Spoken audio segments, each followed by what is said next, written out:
అది పుట్టుకకు సంబంధించింది.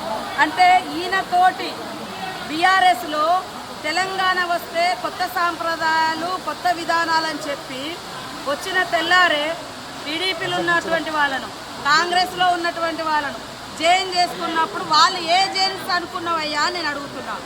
2018లో కూడా కాంగ్రెస్ పార్టీ నుంచి 13 మంది ఎమ్మెల్యేలను జైన్ చేసుకున్నావు. ఇవాళ వాళ్ళ పార్టీ నుంచి రాగానే ఇవాళ రకరకాలు మాట్లాడుతున్నారు. ఫస్ట్ నీ పార్టీలో జైన్ చేసుకున్నటువంటి వాళ్ళకు ఏ జీన్స్ ఉన్నాయని నువ్వు జైన్ చేసుకున్నావు. నీకు చిత్తశుద్ధి ఉంటే ఇవాళ కోర్టులో పోయి కొట్లాడుతున్నావు కదా, మరి ఆ రోజు వెంటనే తీసుకొని మంత్రులుగా కూడా చేసారు.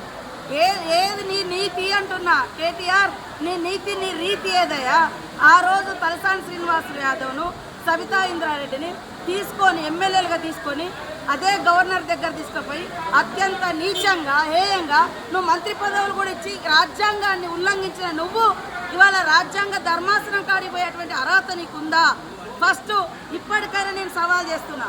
మా పార్టీలోకి వచ్చినటువంటి ఎమ్మెల్యేలు నువ్వు అంటున్నావు కదా, దానికి పునాదిగా నువ్వు కొత్త రాష్ట్రంలో మొత్తం 2014లో 2018లో ఎవరున్నా కూడా పాపం సర్పంచులున్నా, ఎంపీటీసీలున్నా, జెడ్పీటీసీలున్నా, ఎమ్మెల్యేలున్నా, ఎంపీలున్నా అందరినీ భయపెట్టి బలవంతం చేసి రకరకాలుగా తీసుకొని అలాంటి మార్పిళ్లకు శ్రీకారం కొత్త తెలంగాణలో చుట్టింది నువ్వు. నీకు రాజ్యాంగం మీద గౌరవం ఉంది.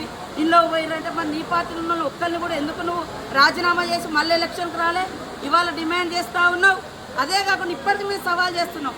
మీ పార్టీలో ఇతర పార్టీ నుంచి వచ్చిన వాళ్ళు ఇప్పుడు కూడా గెలుచున్నారు, వాళ్ళని కూడా రాజీనామా చేయించు.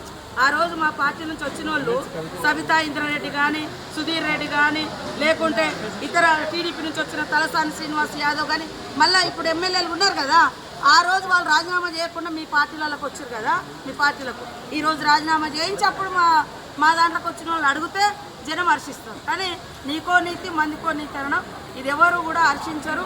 కాబట్టి ఆ యూట్యూబ్లు పెట్టుకొని చూపించుకున్నంత మాత్రాన ఎవరు ఏదో పేడి ఆర్టిస్టులతో మాట్లాడిస్తే అది కాదు. కాబట్టి ప్రజలకు తెలుసు నువ్వేం మాట్లాడి, నువ్వు 10 ఏళ్ళు అధికారంలో నువ్వేం చేసినావో పబ్లిక్ తెలుసు. కాబట్టి అది మర్చిపోయి ఇతరులను ప్రశ్నించే నైతిక అర్హత నీకు లేదు.